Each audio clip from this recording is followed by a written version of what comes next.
ধন্যবাদ মাননীয় স্পিকার এবং আমি ধন্যবাদ জানাচ্ছি মাননীয় সংসদ সদস্যকে।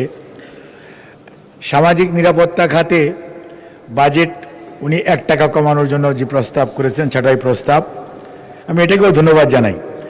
একটা জিনিস মনে রাখতে হবে, বিগত 15.5 বছর যারা দায়িত্বে নিয়োজিত ছিলেন তারা জনগণের ভোটে নির্বাচিত ছিলেন না এবং তারা জনগণের কাছে দায়বদ্ধতা না থাকার কারণেই তারা যে কোনোভাবেই এই টাকা পয়সা এবং ইনক্লুসিভনেস অর্থাৎ আপনার সামাজিক দায়বদ্ধ নিরাপত্তা খাতের যে সমস্ত বিষয়গুলো, যেমন ফ্যামিলি কার্ড, এটি একটি নতুন উদ্যোগ এবং এটার যখন ইনক্লুড করা হচ্ছে তখন সবাইকে করা হচ্ছে, এখানে কাউকে বাদ দেওয়া হচ্ছে না। সিস্টেমটা হচ্ছে টার্গেটিং হচ্ছে ইউনিভার্সাল, আর ওনাদের টার্গেটিং ছিল দলীয় অথবা তথাকথিত স্থানীয় সরকার নির্বাচনের মাধ্যমে যারা তাদের প্রতিনিধি ছিল, কারণ এখানে যারা আছেন এই সমস্ত রাজনৈতিক দল ওই সমস্ত নির্বাচনে বেশিরভাগ ক্ষেত্রেই অংশগ্রহণ করে নাই, নির্বাচন স্বচ্ছ ছিল না, কাজে তাদের দায়িত্ব পালনও স্বচ্ছ ছিল না, যার জন্য ইনক্লুশন ক্রাইটেরিয়ার মধ্যে তারা ক্রাইটেরিয়া করেছে।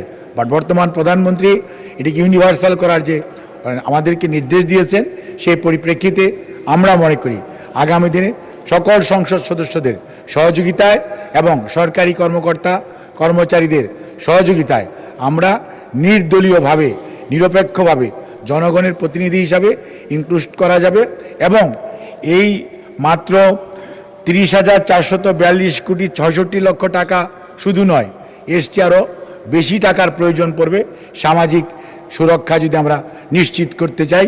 বিনিয়োগ হিসাবে আমরা যদি আমাদের প্রান্তিক জনগোষ্ঠীকে সামনের দিকে এগিয়ে নিয়ে আসতে চাই। আমি আপনাদের সবাইকে ধন্যবাদ।